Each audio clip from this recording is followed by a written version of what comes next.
And welcome back to Kyoudai Ai, the mostly weekly podcast where two brothers geek out about everything Super Sentai and Kamen Rider. Except for this episode, we have a special episode, and it's going to be mostly anime-based, so we'll be going over the rest of the season of Gachiakuta, and one episode of JJK like usual. And then we'll be giving our thoughts of the seasons we just completed for Kamen Rider and Super Sentai, but as always, I am your host, superjollymac, and I am joined by my brother and co-host DonTheVan. So let's dive into all of the mostly anime that we love. Cue your theme songs, grab your animal jewels, your cell phones that they slot into. Cue the theme songs, and let's get into it.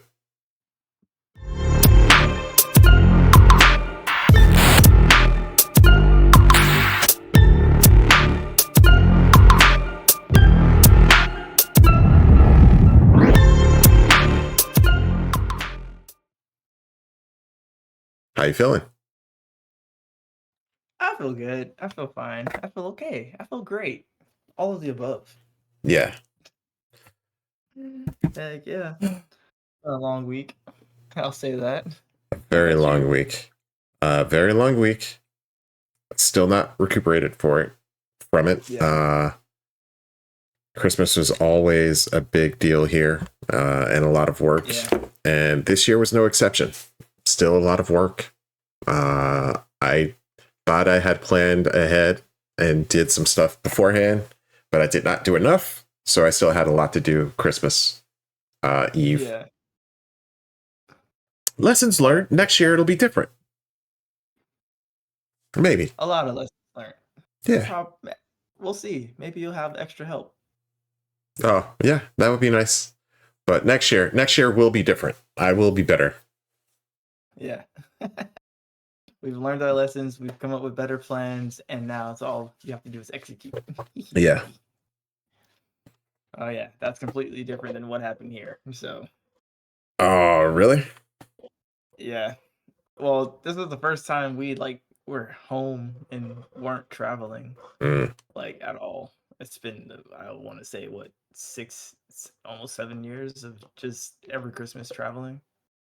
Oh yeah. Yeah. Because I think a couple of them we went to you guys, and then the other ones we would go to grandpa's house or something like that. So yeah. It's nice. It was nice to stay home. Oh yeah, that's why I didn't go anywhere. That, and I didn't have the time, but yeah. Yeah. So I just stayed home and played games with our other brother. Yeah, I heard. Yeah, that guy is insane. Shoot. But gets us. Speaking of games, what you been playing? As of late, I've been playing more Arc Raiders. I've been playing a lot of that. I really like that game. I hopped into Marvel Rivals a little bit, but for the most part, it's been just Arc Raiders. Okay. Oh, and Phasmophobia. Me and you played Phasmophobia. Yeah. Got back into Phasmophobia. They're doing their Christmas event, which is nice. Got the third brother involved a little bit. He was hesitant. I think he started to get into it a little bit though. So we'll see if we can do that again. I don't know. We'll see. No? He called it boring. He's like, it's boring. But he was still playing. I don't know. Maybe it is until you die. Yeah, one stuff. And we were playing on easy to try to get him into it. So, I mean, we could bump it up. But the thing is, I only have so much money. And if you die, you lose all of that. So I'm not trying to get in there with just like your normal flashlight. Because then we're kind of messed up. But yeah, did that. I don't think I played much of Ghosts last week. I didn't have much time. Been getting into 14 a little bit more. Trying to get my crafting gear kind of up. I need to get back into the new update and finish that whole kind of mini story that gets put into the update. And then I think there's a couple of trials that also got added. Um, debating about the Arc Raiders. We'll see. I don't know. Check out any videos for it? I did. I've checked out a couple reviews too. They have positive things to say about it, but I don't know. I don't. Okay. Yeah, I don't mind. I might get it. It depends. Hey, only if you want to, man. Yeah. Yeah, only if you want to. Yeah, we'll see. Oh, it's not for everybody, so I will say that. So yeah, not gonna pressure you into it. Get it. But speaking of games, I do have my wrap up from PlayStation. So let's see if we can switch over to that without crashing the whole system. I just had to slide through it. It says 2025 wrap up. In 2025, you played 22 games. I only played 22 games? Crazy. It says I played 17 on PS5 and 5 on PS4. When did I don't know. But it says my top 5 games were, number 1 is Marvel Rivals with 249 hours. That's crazy. It says playtime was 54%. It says Silent Hill 2, Borderlands 3, and Sly 2 all had 27 hours each. And then Resident Evil 2 had 25 hours. That's insane. Huh. The more you know, right? On the next page, it says my gaming style is a gunslinger, which means I spent 56% of my time hitting targets with exceptional skills to secure my victory. I don't know where they got exceptional skills from. And it says I played 453 hours on the game. Good lord. My favorite device is obviously the PS5. It's telling me to upgrade my gaming. That's not happening. And it's telling me my favorite controller is the Midnight Black DualSense. And it says that I've been a PlayStation Plus member for 11.3 years. That's a long time. Goodness gracious. And then in 2025, I earned 174 trophies, 10 gold, 36 silver, and 125 bronze. And my trophy level increased by 8 levels. Ooh. What's happening here? Oh. And then it says I have 309 multiplayer hours. I joined 137 parties. I made 7 new friends. Yay! That's it. And then the last one says, "What a year!" For my final score, oh, I unlocked the reward. Nice. It's a little avatar. I'm not gonna show it because it has a code, so I'll get it later. But yeah, that's cool. So after technical difficulties, I guess I will just go ahead and do the same and fix it in post. So hopefully it doesn't play. But my wrap up starts out about the same for PlayStation. Let's see. I played 24 games in 2025. 22 PS5, 2 PS4s games. My top 5 were Persona 3 with 128 hours, Ghost of Yote, 53 hours, Resident Evil 3 with 37 hours, and Until Dawn with 25, and then Borderlands 3. So, yeah. Not bad. Not too shabby. Yeah, but that kind of shows because I've been playing Ghost of Yote, and that's second. I guess that's about right. I'm surprised P3 was that high. My style is role player, of course, because those are the games I like. Baldur's Gate 3 is big on mine as well. So I played for 355 hours on my PlayStation 5. It's also trying to get me to upgrade to a Pro, and I'm not doing that. And then my favorite controller of 2025 was white, because that's the one that came with the PlayStation 5. And that's the one I got. Yeah, but that's pretty much it for my wrap up. Yeah. No, Nice. it goes on to say, let's see.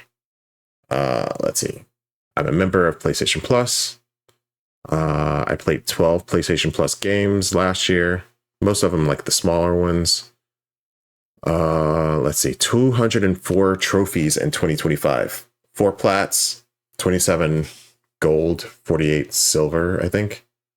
I guess it goes through all, like, it gives you kind of a count of them. So the first one was a Metaphor, then Resident Evil was 3 was a number 10, 25 was Dredge.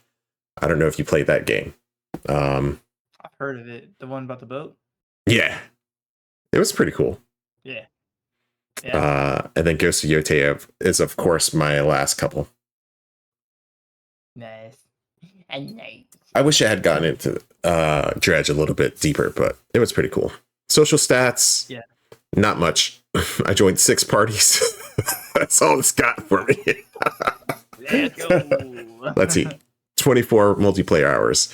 But yeah, that's pretty much it. 24 games played this year, 204 trophies, 355 hours.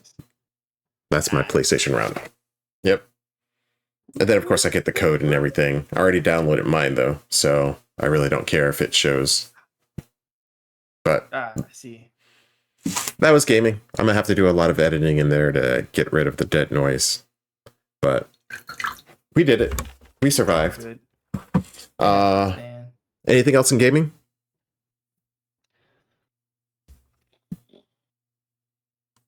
I think that's it. I mean, I don't really know too much. Baldur's Gate is in mine too. I'm playing with you, and then my friends wanted to start a campaign, so we're gonna see how that goes. Oh, really? Yeah. I mean, if you want to switch over, well, I don't know.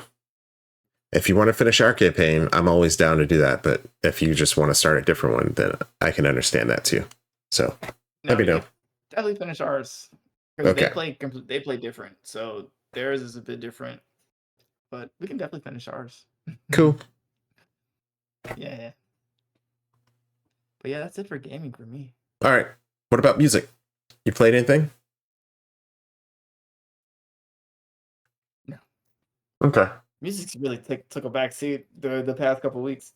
I have been booked and doing everything else. Games, reading, movies, all of that. I've heard a couple new tracks that I liked. I don't have them pegged. Maybe I'll talk about them next episode, since we're already kind of deep into it, and this was supposed to be a quick one. But I do have my roundup for the end of the year, which I will put up on the screen right now and talk you through that one as well.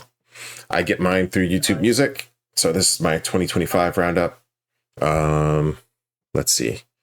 I listened for 16,518 minutes.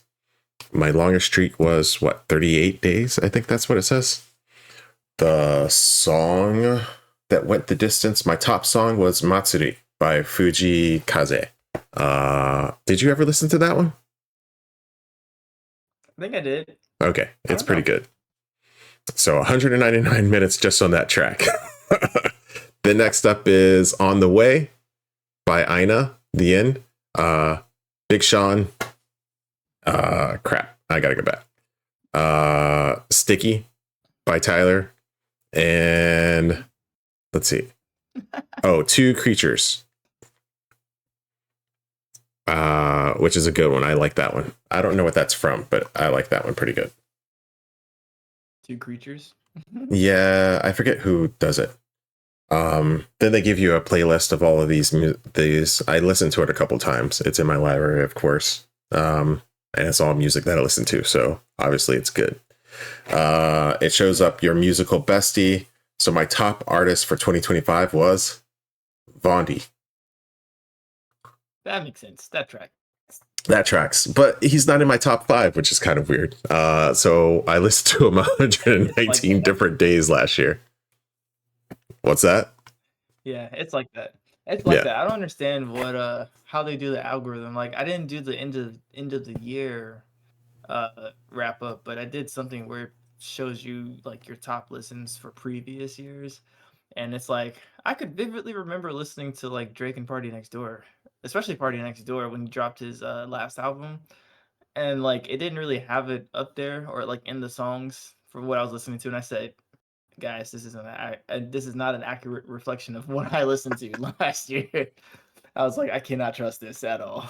I Because think they're it trying to prove a point, but yeah. I think it depends on when you listen to it too. Like if it's later in the year, then it probably doesn't average out to being higher in your list. And like Yeah. I think the previous one was the top tracks. And I think for Vondi, I listened to a lot of his a lot of different tracks from him. So that probably spread it out where he didn't hit the top 5. But even then, well, I don't know. I think that tracks. That sounds about right. Hey man, I don't know. We're gonna But see. We're gonna see. I gotta figure it out, but we're gonna see. yeah. Anyway, it says I listened to 760 different artists. Let's see. Top 5. We have Vondi at number 1. Nice. Then who do you think's 2? Because you can't see it. Guys. Nope. Kendrick.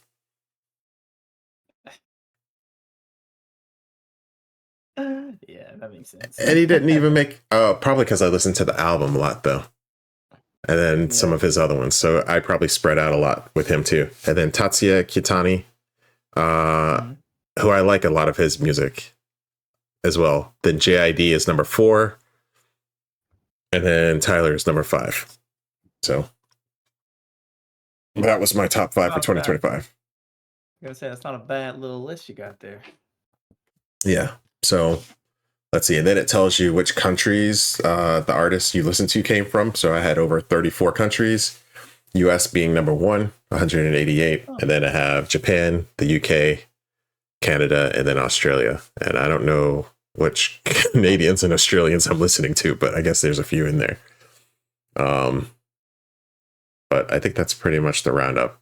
Got a podcast, which I didn't really listen to a lot.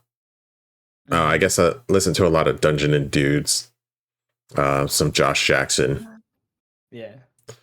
Yeah. So, and then 4 albums. That's it.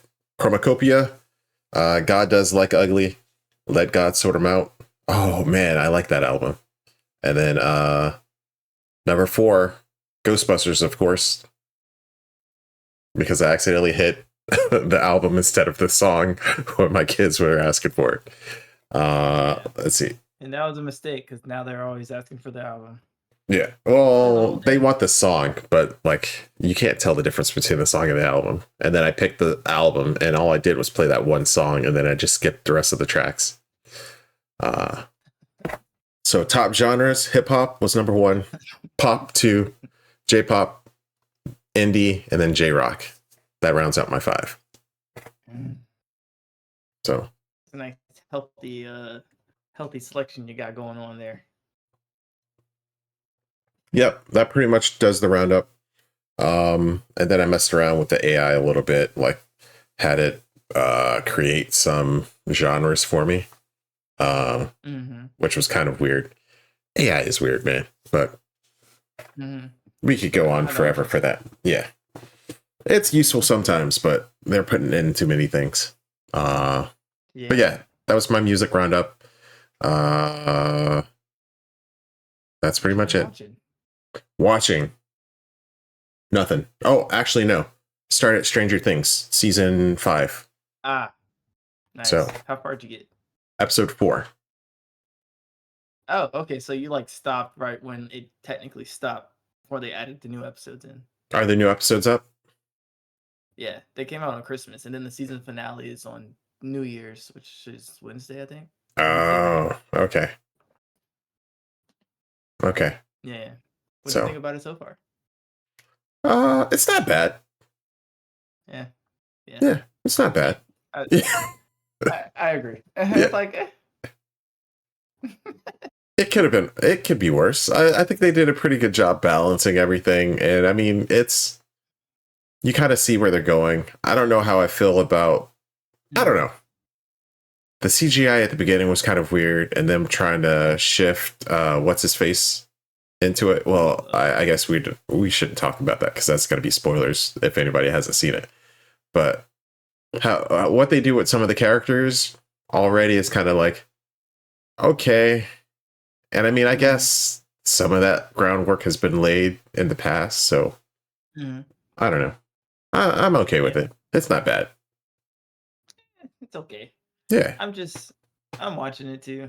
I'm just there to see my girl Sadie Singh do her thing. That's all. Yeah. So, who's that? That's it. Sadie? Yeah. She's the redhead. Okay. She's Max. Yeah. Yeah. Okay. That's all I'm there for. I'm just there to support my girl. Yeah. It's pretty good so far. I mean, it's not like amazing, but I like it. It's been a pretty good series, I think. So what not including this one, what seasons do you think were the best? Like I think season 1 and like season 3. Probably number 1. Like that gave you the spooks and everything. 2 I don't think was too bad. 3 I think it started going kind of weird. 3 was when Max showed up, right? Max and her brother. Yeah. Even that her brother was good. I don't know. They just kind of I think it was fine. 4, I think it started jumping the shark a little bit. 3 wasn't too bad. But starting with 4, it was like, okay. Well, I mean, okay. I like 3 and I like 4. I like parts of them. Like I like Max's brother. Like I thought he was a really good addition to the show. And everything like that. I liked season 4. I do like I'm forgetting his name. I don't want to give spoilers away. But the guy who like led the Dungeons and Dragons. Yeah, I know. I really liked his character too. I liked him, and I also liked in season 3 when they added in oh man, what's her name? I don't know her name, but she's like friend. She worked in the place with Steve. Yeah, Steve. I like her too. Yeah. Although she's quirky and people are like, oh, she's a bit weird and much. I'm like, I kind of like it.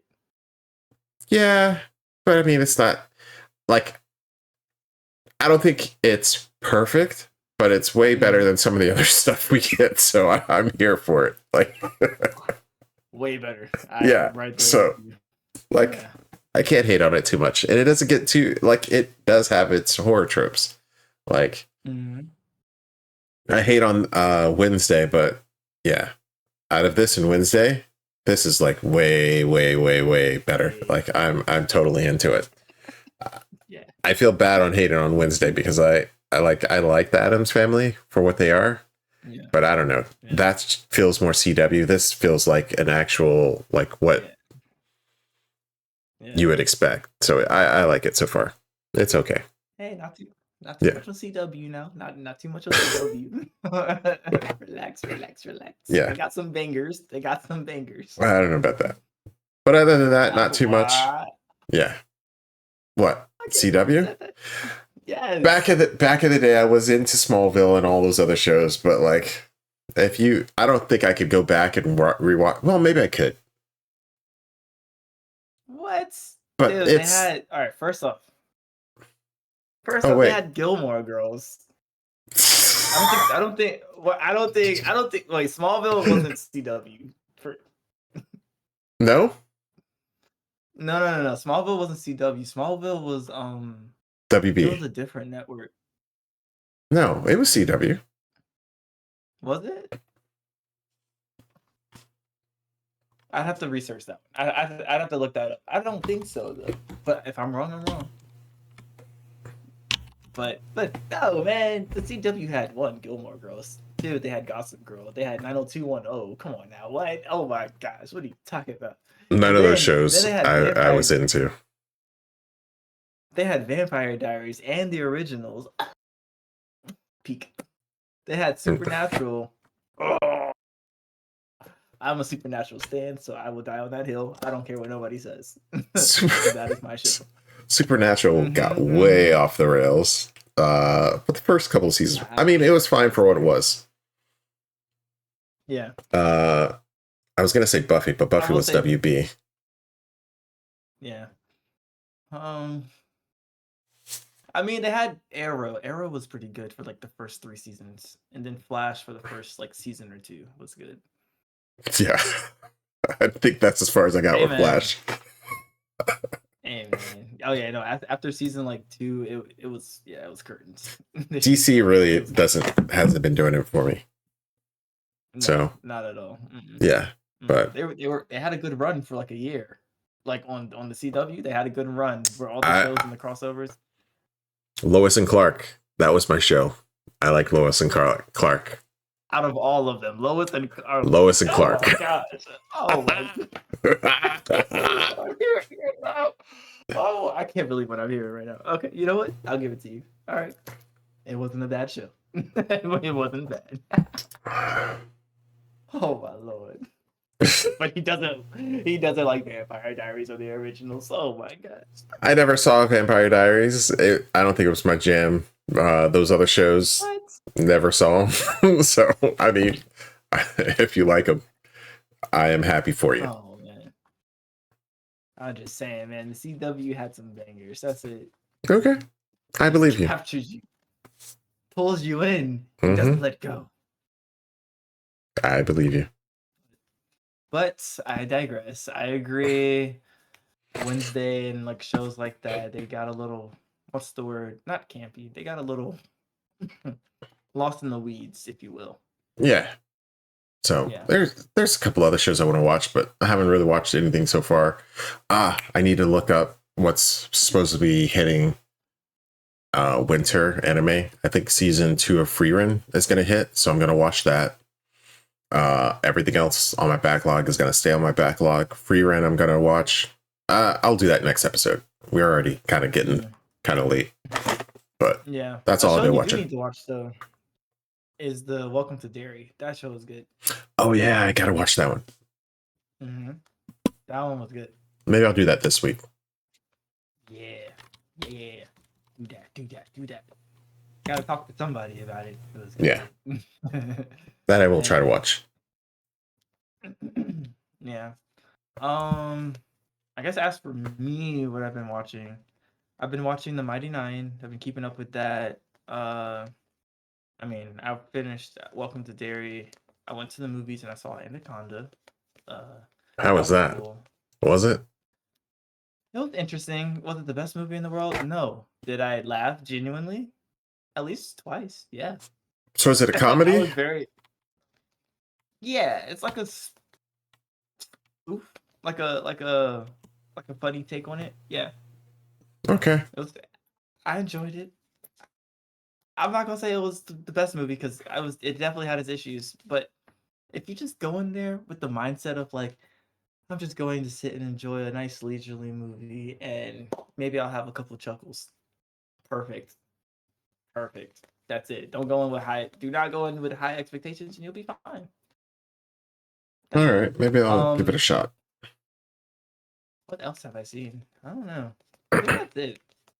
I've been keeping up with the Mighty Nine. That's been my jam for like for most of things. So, and that's really good. I think Critical Role's been doing a good job with their shows. So, yeah. So do you have to because I think I started listening to or watching their first campaign to a certain point, Hmm. and then I kind of dropped off. So how far do you have to be in order, because that's animated, right? Yeah. And it's just Hmm. basically an So, animated version of their campaign that they played. yeah. Are you asking like how far into the campaign of them playing it do you have to get before you end up where they are in the show? I'm asking, so Critical Role's campaigns are all connected, or do they change it every season? They change it. They change them every season. So like their Vox Machina campaign is well, obviously completely Okay. different characters, but they have it set in like a world with like different sections. Like think, have you seen Game of Thrones? Yeah. So like how they have like the different kingdoms or like the different like you can be in like the north or the south and like one is like a Targaryen dragon land, like they can have a whole story going on over there, but you go all the way up north to the wall and it's completely different, Yeah. you All know. right. It's kind of like that. So it's like different areas. But and I haven't gotten to this part yet, but they do have a part where like they meet their characters from like another campaign. It's like a small section. It's not like something big or nothing like that. Yeah. But I think that's pretty cool. But no, all in all, they're like anthology. They're like separated. They're not together like connected in any way. For the most Yeah, part, we'll see. you might hear name drops, but that's about it. Um, and as far as the show is pretty good. It's not like a one of one of like what happens in the campaign to the show. Like they obviously switch things around to make it flow a little bit better. But because like I was listening to the campaign, and I don't. It's not a spoiler because I mean, obviously, if you start watching the show and you know the campaign, you'll obviously know. But one of the characters isn't introduced to like later in the season, and it's like, oh, whereas like in the actual campaign, obviously she's in episode one, but to make the story work, she isn't introduced till later. So it's a little bit different in that terms and like how they're meeting and stuff. So, but it's still good. It's still nice. So I like it. I think Yeah. it's really well done. Like they're really good voice actors. Yeah. They're really Obviously. Yeah, they're professionals. But so we'll see. good. I think I would rather watch the campaign maybe, but I don't know. I might watch it. Yeah. I don't know. We'll see. Yeah. If you decide to watch the campaign, let me know and I'll try to watch it at the same time. Like I'll start it because I didn't like pay too much attention to it, but I did start at least. Like I think I only watched the first episode because they are long. So Yeah. As they tend to be. yeah. All Yeah. Just let me know. But that's right. all I've been watching, honestly. I think I Yeah. covered everything else last week. So Yeah. I think that's it. yeah. Yeah. So much for a shorter episode. Yeah, I know. Well, some of that was technical difficulties. We'll cut them out, but we can go ahead. I think it'll speed up from here on, probably. Yeah, probably. Most likely. All right, so that brings us into our anime section. And normally, I start anime with Gachiakuta, but this week I'm going to start with JJK, Jujutsu Kaisen, because most of this episode is going to be Gachiakuta, and I kind of want to just do all of that and end off with it. So again, spoilers ahead for JJK and Gachiakuta up to their respective episodes. So if you hear the episode number and title and you haven't seen it, it might be a good time to go ahead and turn away or, save this and come back later. No, seriously, you probably don't want to get spoiled. So we're going to start off with where we left off, JJK episode 6, After Rain. So last time we left off with Yuji on the morgue table with the big hole in his chest, and he was inside of his head or wherever. We weren't really quite sure. Talking to Sukuna. So Yuji is talking to Sukuna. He's like does like his thing, like, okay, well, we're inside of my head, so I'm gonna just beat you up type of thing to Sukuna. And then he ends up like fight talking with Sukuna. Like obviously Sukuna's like not phased. He's just kind of toying with him. He's like, boring. But Yuji's really giving it all he's got. So Yuji fights with Sukuna and they're talking and kind of trying to figure out what's going on. And Sukuna lets Yuji know, like, yo, this isn't hell. This is my innate domain. This is my place. And he says, and basically in their talks, they make a deal or a pact. Like Sukuna proposes a deal to where, once he says like I don't know, a safe word, that Yuji swaps with him for a minute, and then Yuji won't remember the fact that they're making a pact, uh, or that they switch. And so Yuji's like, nah, and then Sukuna's like, okay, well, you could fight me, and then he's like, yeah, and Sukuna's like, well, if you win, we'll let it go. If I win, we make the deal. And then Yuji's like, yeah, man, I gotta die, and then he literally dies immediately. So, or loses the fight, I should say. And so with that, they make their deal, and Sukuna brings Yuji back to life. Um, Meanwhile, we cut over back to where we had random guy number one and the three cursed spirits talking inside of a restaurant, and we find out Gojo, who is the volcano head man, uh, pretty much. Wait, no, I'm sorry, wrong scene. Yeah. We cut back to Gojo, who is in the morgue. I'm sorry, I saw. Dude, okay, wait, hold on. Sidebar. Like, yo, I was watching this, and then like when I'm typing out the names, I typed out Gojo, but then the other dude's name is like Jogo, and it confused me the whole time. So like in my notes, I have Gojo, and I was like, all right, cool, we're at that part. And like my mind jumped to him. It was just my bad. That's why that just happened. That makes a lot more sense. Okay. I'll give you that one. I'll give you that one. Yeah.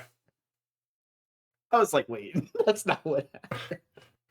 I want a couple more words in. Anyways, I digress. All right, Gojo, the guy with the cool little face mask. He mentions pretty much he's talking inside the morgue. He's kind of down. He's like, yo, this dude died. And he mentions there are two sorcerers who are like on par with him as like a special grade sorcerer.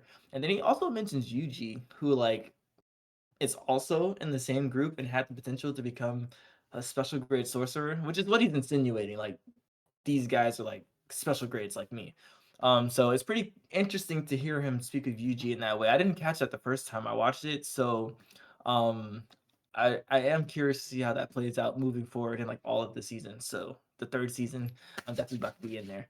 Anyways, but with that, they decide because Yuji comes back after he mentions all of this, and then they decide that after Yuji comes back to life, to keep it under wraps, don't let everybody know. Kind of keep your papers the same just for now. Don't update them all, and give him some time to recover and to participate in the school events like the tournament they have with the other school, and before he gets targeted again by everybody. Um, and now we're switching to the scene with Gato, who is talking to Jogo about the trapping Gojo. Dude, this is ridiculous. I don't like it. But they're talking about trapping Gojo, and they discuss a cursed object called the prison realm, which would probably be one of the only things to trap Gojo from what they're saying. And so Gato tells Jogo that he's pretty much as strong as like 8 of Sukuna's fingers. And that's when Jogo is like, oh yeah, for sure. I'll go ahead and kill Gojo and call it a day. Like obviously I'm strong enough. Also with that, Jogo gets excited once he hears about the prison realm and pretty much sets the whole restaurant on fire. So except for the one guy who literally quit and ran out the door right before this happened. That is a lucky guy. I will say that. I'm sure he like watched the news later and was like, whew. So, yeah, he tells him he'll kill him. And so with that, we cut back to the school, to the Sorcerer's Academy or whatever they call it. And the first years and the second years are training in the field for their for the school event.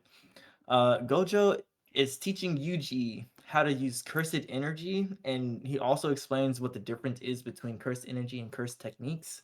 I'm going to have to definitely make a whole new section for like lore to explain all this stuff. I will not do that right now. But pretty much the analogy he used in the show was cursed energy is like electricity, and then cursed techniques are like appliances that channel the cursed energy or electricity, I should say. So that's a quick sum up of that. We'll probably go into more detail later on. But with that, he pretty much explains that and says like, yo, you can't use cursed techniques, you can only use cursed energy. Yeah, you're not like that level per se. Like you're with cursed techniques, you have to be born with like an innate ability to use them. So but he also says under his breath that Sukuna's like techniques are gonna be like engraved into his body soon enough, so he'll probably be able to use them. So I actually didn't catch that the first time I watched it either. So I'm interested to see how that plays out as well. So with that, Gojo's idea of training Yuji is to have him watch movies while pumping a constant stream of cursed energy into a doll that if he doesn't keep the stream constant, the doll will turn around and punch Yuji in the face. So that is fun.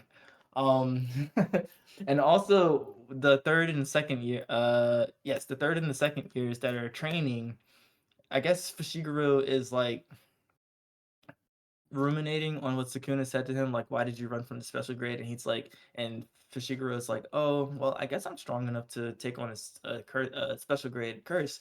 I guess that's what that means." And he's trying to discover himself. But this episode ends off with Gojo being attacked by Jogo on a road at night. That's it. It just ends like that. What'd you think about this episode, brother? I like the episode. I accidentally watched the next episode right this week as well because I forgot that I had already watched this episode. So I watched 2 episodes without realizing it this past week. Oh, But yeah, this one was really dense with a lot of information and lore. I do like how they kind of explain it as they're going through it, like the whole electricity and something that uses the electricity was a good analogy. And then trying to figure out kind of Yuji's whole deal and then kind of the hierarchy of all of the sorcerers and the curses. So it was nice seeing the curses and is it Jogo? No, Jogo is the volcano dude. Geto. And his deal. Yeah. And his deal. So it was cool seeing those new characters. The one waiter that was just like, if I turn around now, I'm dead. And then he's like, I quit. And then he ran out like that. That's probably some OP source. Like he's going to come back as some OP sorcerer or something like that. I don't know. Yeah. But yeah, I like the whole thing overall. I like Yuji and what's his face? Sukuna. Their banter at the beginning, and then Yuji actually laying a hit on him, and then shocking Sukuna, and then at the end he's like, "Okay, well, look, if you win, we'll do it your way, and I'll bring you back with no strings. If not, then the deal that I said is taking place." And I remember watching that the first time and being like, okay, they're about to, no, it's done. I'm like, okay. Yeah. That was pretty good. There's no fight. Yeah. But I mean, it makes sense because he kind of explains it to Yuji. He's like, yo, like, the whole deal was you tried to use my power and that's the feedback. So this helps you out too. Like, you have to make kind of an equivalent exchange somehow or make some sort of bargain. So a lot of lore that they're weaving in kind of undercover, like they're getting it in there without really bringing attention to it, and then some of it they're just telling you straight up. But I like everything that's going on so far. It's definitely well written, so like they're able to sneak it in there, and that's how you know you got good writers on your hand. When they can sneak in like world building and exposition without you realizing it every time, or without you even minding that they're doing it. It's like, no, please tell me more. Actually, that type of thing. Excuse me. And then especially like I'm watching this the second or third time too. And it's like I'm picking up on those little things that I missed the first time. Like the first time I was like, yeah, I got it. And then I kept going and I was good. But now I'm seeing these little details that they put in and I'm like, oh yeah, you did tell me that, didn't you? Okay. Yeah. And then like, because you've seen it or like you've seen way ahead, you're like, wait, I didn't know they said this like here. Like, some of it I was like, yo, did they really say this here? Because I was in like the other seasons, like I was like, yo, this escalated kind of quickly. Like, how did we get here? And I was like, oh, it clicked. It makes sense. So I'm excited to like literally watch it all the way up because it's great. It's great. Yep. Like even like the dude who, because this isn't a spoiler because the movie is like separate, but like one of the guys that Gojo mentions, he's in the movie, and I was like, yo, he was mentioned here. I was like, come on, man. I was like, come on, man. I didn't know that. I did not realize that because like I thought he got introduced in the movie, but I was like, guess not. Nope. So that's pretty cool. And then they're planting the seeds for Shigeru. So I'm not gonna say too much about that because that would be spoiling. But Yeah. if you know, you know. If you know, you know. Yeah. So that's pretty cool. That's pretty cool. Yeah. But yeah, I enjoyed it too.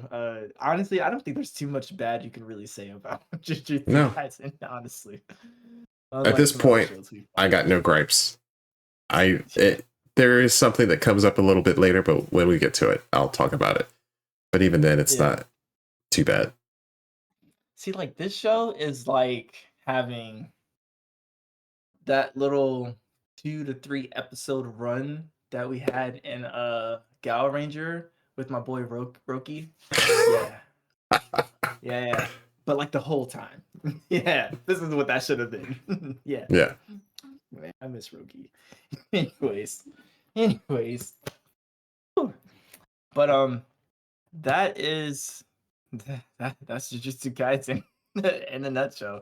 Yep. So yeah, that's our update for this week for the anime. Catch us next week for the rest of the podcast. No, I'm joking. We're gonna go to Gachiakuta.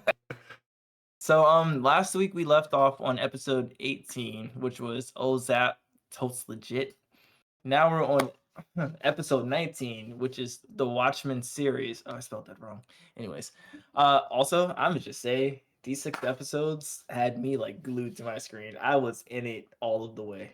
But all right, we're gonna talk about it before we get way too ahead of ourselves. So for episode 19, the Watchmen series, we pick up pretty much right where we left off with Typhoon continuing his speech on creating an entry into the Watchmen series and him putting Amo's boots to the cocoon. Core. Yeah, to the cocoon orb. Core.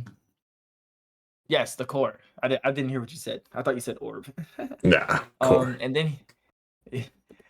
then he says that uh that the Watchmen series are some of the oldest vital instruments created, and they're some of the strongest vital instruments created. Um, and that he himself was trying to obviously make one, but he was unsuccessful in his experiments to try to make one. But they weren't completely unsuccessful because he learned how to create a trash beast from a vital instrument. And that's when we learned that, he's been able to create them, and that he created the one that the cleaners fought from earlier in the season. Um and so with that being said, they play the opening sequence and then we come back and then Rudo is having a flashback from when I think it was when like his hands were like messed up and Recto is taking care of him and everything like that. And we see that Recto has a book that has the Watchmen series logo on it, and I wonder what that book can be. I wonder what's in that book. I wonder what's going on here. But then also we see Recto bring the Watchman gloves to Rudo. So it's like, how did he get the gloves? Did he, like, in my head I'm thinking he made the gloves, but we'll see. Um, and then Typhoon after that reveals that they are actually inside of a trash beast that will fly them to the sphere and through the border that separates the ground level from the sky level. Which apparently nobody is able to survive the little border in between area. So, at this point is when we like cut from like the different cleaners. We go to Engine, who's fighting Fu, and pretty much they all let the cleaners know, yo, we're inside of a trash beast, and everybody has the same reaction of like, what? We're in the trash beast. And then we cut to Deer and Bro Santo, who are talking to what's the dude's name? What's the dude's name? Holy crap, I forgot his name. I forgot his name. His name is Bundus. And like he's like, yo, we're in a trash beast. And then bro is like, what? We're in a trash beast? And also before we even made that cut, we saw that oh man, what's her name? Why am I forgetting everybody's name? We saw I have the names written down. I gotta find them. What's her name? No Gita. order? We Oh, saw that Gita. Gita. Yeah, Oh, Gita. yeah. We saw that Gita. Gita was the same. She listened to the whole speech Typhoon made, and then after he said, "Yo, we're inside of a trash beast," she came out of hiding and she was excited. She was geeked out of her mind. She said, "What? We're in the trash beast?" And they're all like, "Yo, we're in a trash beast." And then Bro and Dear Santa pretty much like gassed up. Like you know how like when they do their giver powers and like their eyes light up and they have like their little aura around them, they're just looking all serious, like from being silly to like serious, like we're cleaners. It's time for us to do what we do. And I was like, what? I was like, this is crazy. And then it showed a scene with all four of them kind of just aura farming, like, yeah, we're cleaners. We're about to get active, baby. And I was like, let's go. I was like, yeah. But with that being said, oh no, that is it.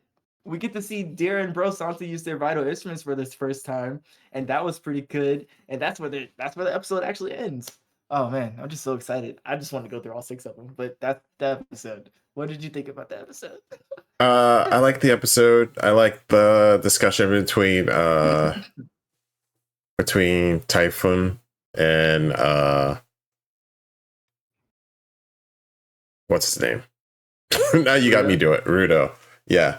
And the whole discussion like that, learning that he started creating the trash beast as like an accident, like he was trying to do something else, and then it was just like, oh, I can do this, so let's do it even more. Yeah. That was pretty cool. I like the end where Bro throws him this episode, right? Dear Santa? Yeah. So him throwing him, and you're like, okay, what's he doing? And then he just hits it, and it's just this weak little tap. And you're like, okay, what are they doing? And then you cut back, and Bro is still talking to Bundus, and they're like, yeah. And then you just hear boom, boom, boom, and it starts getting louder. Like, okay, I see what you do. Like that whole ramp up, and then them just going like ham. Like I'm like, okay, yeah, all right, yeah. It's so good, man. It's so good. Holy smokes! Like honestly, I was geeked. Once we started getting into, I don't know. I feel like it. I don't know why, but I feel like the show hit like a shift somewhere. I don't know where it hit a shift, but it hit a shift, and it wasn't in the middle of the season. It was random. Like even the middle of the season, they came back and it was like, okay, maybe it was like an episode or two after the midpoint, and it's been on go and it's been good. It's just been really good. So, but yeah, this is it. Yeah, I think ever since like the second or third episode that I really didn't kind of feel like after that. Well, maybe after the one where they went to Graffiti Town the first time. After that, it's been like pretty good. Like I like the speed. I like what they're doing with the characters. I like everything. So I'm good with it. Heck yeah. So, but no, seeing Bro's vital instrument because when they activated their vital instruments and I saw Bro reach for his headband, I said, no way. I said Yeah. I said that's so cliche, but I love it so much. I love it so much. And then for Deers to be the pacifier, I said, okay, I guess that makes sense. I was like that. I like that too. Not at all. But I guess in a certain way it does make sense because he's like sucking energy from whatever I like how they're doing it. So far they've been doing a good job with the instruments and everything. So yeah. Hey man, it's good, but you know me, I'm eager to get into the next episode. Let's go. Do you have anything else to say before we go? Nope, I think that's it for that episode. All right. Moving on to episode 20, Inside. So, we absolutely have left off. Same place. Deer and Bro going ham. They meet Bundus. But for whatever reason, I guess the trash piece that they're in decides to start flying or doing something. It shifts, and which in turn causes everything inside of the trash piece to like invert or change direction. And now Bundus, Deer, and Bro Santa are all free falling, whatever that song is called. And then like it's just it's just interesting to see bro use his like headband sash thing to like one grab deer, pull him in, and then they're just like whipping and jumping around. And then I think we even see Bundus activate his arms this time. Like he activates his vital instrument because he's like, all right, bro, it's time to get serious in this joint. And like it's like 6 prosthetic arms, and I'm just like, I'm like, that's not what I expected you to pull out of your bag of tricks, bro. But I'm here for it because that's cool. How is this fight about to go? Because I was like, there's no way that bro's gonna win with just his headband, and that I don't think Deer is gonna be able to just like punch his arms to the point where he's causing craters inside of his arms. But the free fall added a whole new dynamic to it. Then it's like it was weird because like they started working together, and they're like, "Yo, we got to get out of this," and like and then like they're like, no, we're not working together, and then like they're fighting again, and then it was just kind of crazy. But at a certain point, Bundes is like, yo, all right, I told you I was gonna beat you, and I told you that I was gonna make sure you guys can't destroy the trash beast, and like he's charging at them, and as he's charging at them, random, but a car slaps into them, and now they're all three in the car, and then like Bundes is in the back seat, Darren and Bro are in the front seat, and they're just all looking like, what just happened, and they're still falling, and then for whatever reason, now they're really working together. Abundance is like, bro, do you know how to drive this car? You drive this car so bad. Turn left, turn right. But like they're in the air, so the tires aren't really catching anything. And then they hit a rock, and now they're driving on the walls because the car flips over to the wall, and now they're driving. But the steering wheel's not even attached to the car anymore. And then Abundance is like, bro, you suck. And then Deer is like falling out of the car, and then no, Bundes catches Deer, pulls him back, pulls him back in, and then he's like, yo, we gotta get out of here. And then they're like, yo, we gotta get to that pipe. They've done fallen so far. And then Bro is like, yo, he sees like a metal stand out of the wall. He like sashes over to the metal stand, and then like they flip the car, swing it around, and then it flies over into the pipe. And bro, once they get into the pipe, this bro, you really can't make this up. Apparently, they did make this up. But they fly into the pipe, and who do we see in the pipe? Engine and Fu. And we're all just like, what? What are you guys doing here? And so, as they do that, whew, I'm sorry. That was a lot. I gotta catch my breath. That was a lot. I'm excited. All right, so they run into Engine and Fu, and then they're just kind of talking. They're like, "Yo, what's going on here?" And then Fu is like, "Bro, I tried to fight him. He won't fight me. He said he wanted to find his friends." And then every time I told him we're in the trash piece, and then he got excited, and I thought he was gonna fight me, but then he was like, no, I'm not gonna fight you. And then he went to go find his friends, and then like we're here, and then Engine's like, yeah, bro, like you're not gonna fight me unless I hit you first. Like obviously I'm not gonna fight you. Like I'm just gonna carry on about my way. And then with that, Engine's getting a random call. Oh wait, no, he's like, yo, what are you guys doing in the car? And then he gets a call on his choker necklace, and then they talk. They're like, yo, what's good? Cavalry is on the way. Bet, say less. And then it's like, yo, wait, how is this working? Looked over at Bundus. Bundus' eyes are yellow, so he's doing some mumbo jumbo voodoo. And then Engine's like, we're on to you. And then he's like, all right, bet, Cavalry's on the way. We'll do our thing. She was like, say less. They were like, how you gonna find everybody? And then Engine's like, inside. I mean, he says more than that, but essentially inside. So, and then like they end the call, and then Engine's kind of like standing off, looking out into the abyss. And with that, with that, we switch back to Rudo, who realizes that wait, what does that say? Yes. Who's still talking to Typhoon. Everything's flipped around. Rudo's hanging from like a little spire thing. Freaking Typhoon standing over him, looking like I'm just too cool, too calm and collected to be phased by a shift in gravity or whatever. And then Gita it's like she's down there. She fell. She hit her head. She bumped it. But excuse me. Typhoon and Rudo are talking. Typhoon's like, bro, we're kind of the same. You have all this pain. This is why you're able to use your vital instruments and everything like that. And then Rudo's like, no, bro, I get my power from my friends. I believe in the heart of the cards. The friends of the Swiss are my powers. He's on some like Kingdom Hearts sword type mess, but we're not gonna get into that.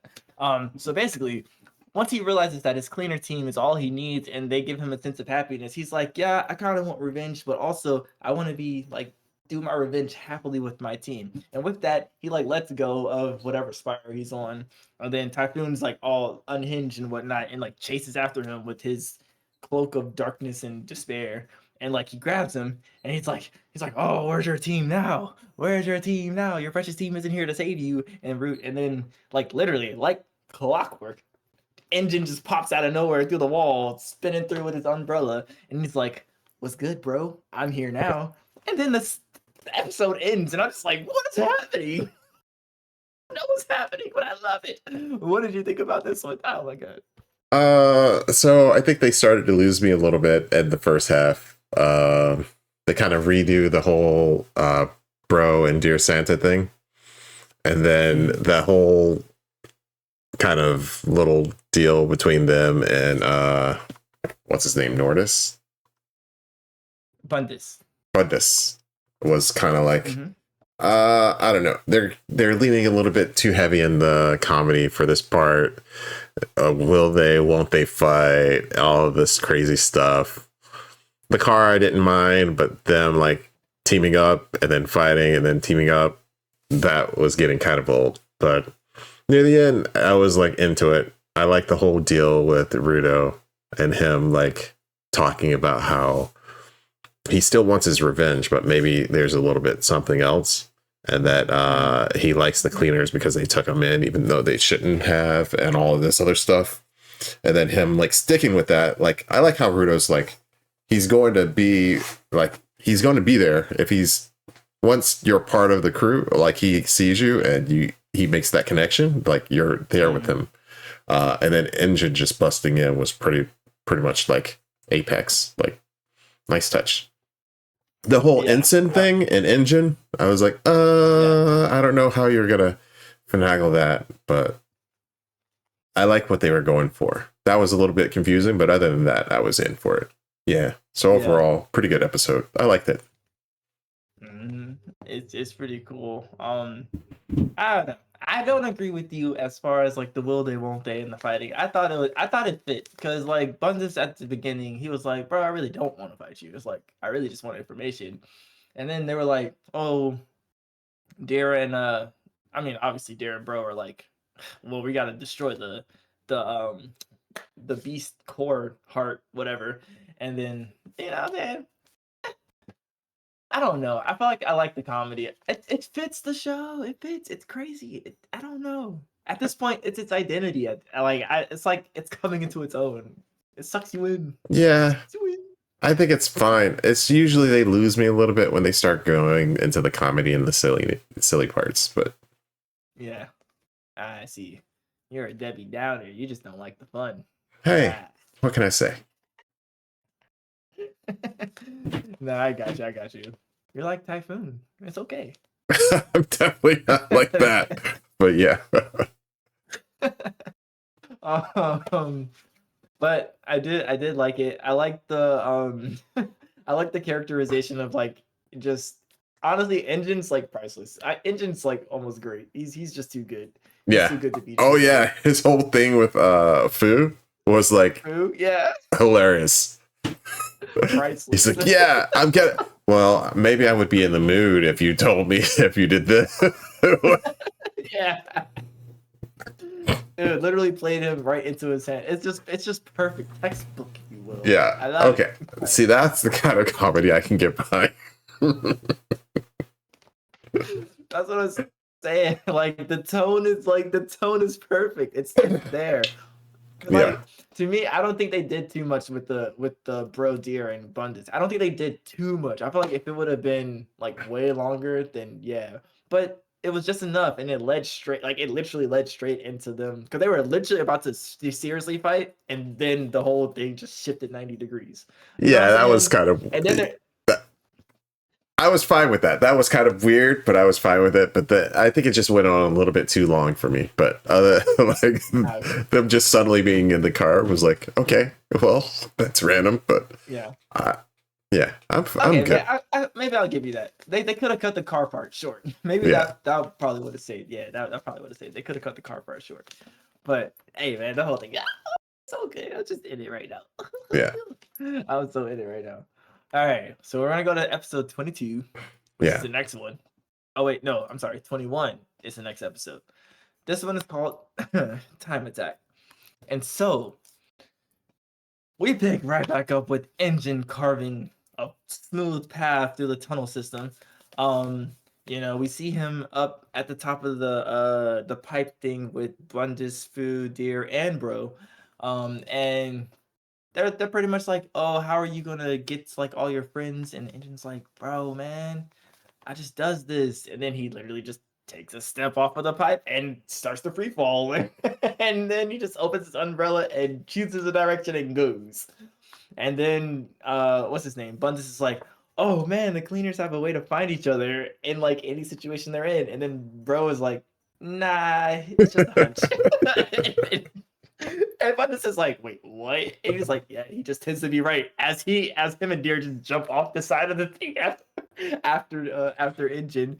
And I'm just like, I love it. I love the confidence in your bros. I love the confidence in your team, man. I was like, let's go. But yeah, Engine carves the tunnel through, and then they all meet up. And then after that, when they're on the ground, we see freaking Ryu and Zonka come out of nowhere, and then they're like, yo, thanks for carving out a little path for us there, Engine. And Engine's like, yeah, no problem, bro. And then Bro and Derek show up out of nowhere too. And then Typhoon is like, oh man, you have your whole team, but it's not going to do you any good. You guys still can't win. So I think at this point, they have like a little talk. Engine sees Ryu, and she's like, "Yo, what happened to Zonka?" He's like, "Yo, what happened to Zonka?" She's like, "I think he's alive. Who knows?" And then he peeps her hairs in a braid. And he's like, "Did you? You didn't kill nobody, did you?" And then she's like, "No, no, no, no, no, no. I didn't kill nobody. I didn't kill nobody." And then they go through that, and then Rudo's like, I don't know. I forget what he says, but he's like, ah. And then he like grabs one of his vital instrument thingies and transforms it into like a nail gun-ish type of thing. And then Engine's like, hey, it's kind of like a gun.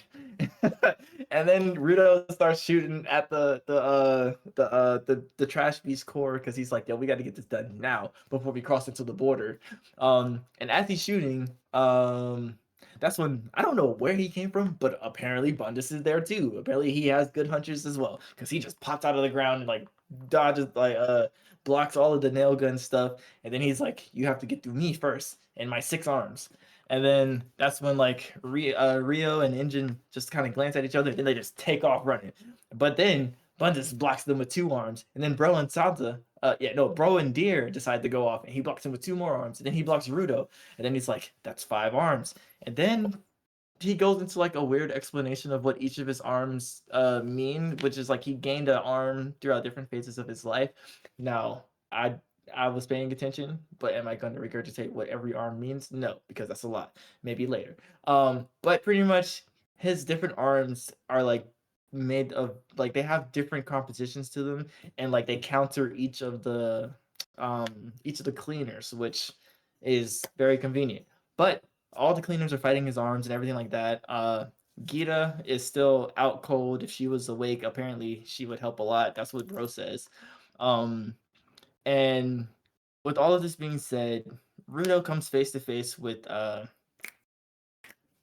Bundus, and he's like, "Yo, I gotta get stronger." And then he remembers to talk about with Typhoon about how pretty much um if you're using a vital instrument from the Watchmen series, that means like you have some innate like ability to like bond with it, and it make like you have to be a really strong individual to use it. And also like that's a lot of power coming from the vital instrument. So all of that together means like it's gonna be great power. And then Rudo's like, all right, that means I can get stronger too. If he grew and he has his arms and spent this much time and I spent this much time with my gloves, I'm this strong. Like all of that together. Rudo was basically said he pulled the Goku, and then like he just said and then he like had a huge red beam shoot out from him. He transformed his nail gun into like a railed gun. Yeah. Yeah. And so and he shoots a nail out, and pretty much Engine was kind of trying to explain what just happened to Ryu, because Ryu was like, how did he do that? And apparently with the way Rudo's power is set up. They show the image of his gloves having the power to activate 3 different objects. But then they say, but he also has the power to, instead of doing 3, just channel all of that power into 1 and like really activate it. So that's what he did. And so he shoots 1 nail gun, and Bundus is having a hard time to stop it. He uses all 6 arms to try to stop it, and he barely stops it. And then Rudo's like, I got him. And then he shoots another nail, and I mean that one pretty much destroys Buntus's arms. And I don't think it hits the core, but oh yeah, no, it doesn't hit the core because it's thrown off trajectory and it goes off into like some side part of the trash beast. But with that being said, Buntus's arms are out of commission. Rudo is tuckered out, and everything like that. So his little railgun vital instrument thing disintegrates. Buntus is like just chilling on the ground. He goes over to join Typhoon because Typhoon is like about to leave with manhole girl, and then Rudo's like, yo, but you're just gonna leave your arms here? And then like Buntus taps his shoulder, and like his arms just kind of like fly into his like little shoulder piece, and he's like, I can fix it, man. And then I was like, all right, cool, whatever, do your thing, homie. But with that, we get like a little glimpse of Nord, who survived. Her hair is all over the place, and she's like, you haven't seen the last of me. I'm here. And she's like, Ryu. And pretty much she's like gung ho about getting revenge and stopping the cleaners from destroying the beast heart. So, and that is where this episode ends. What you think about this one? I like this one. It was pretty action packed. I like everybody assembling and then them starting to fight it.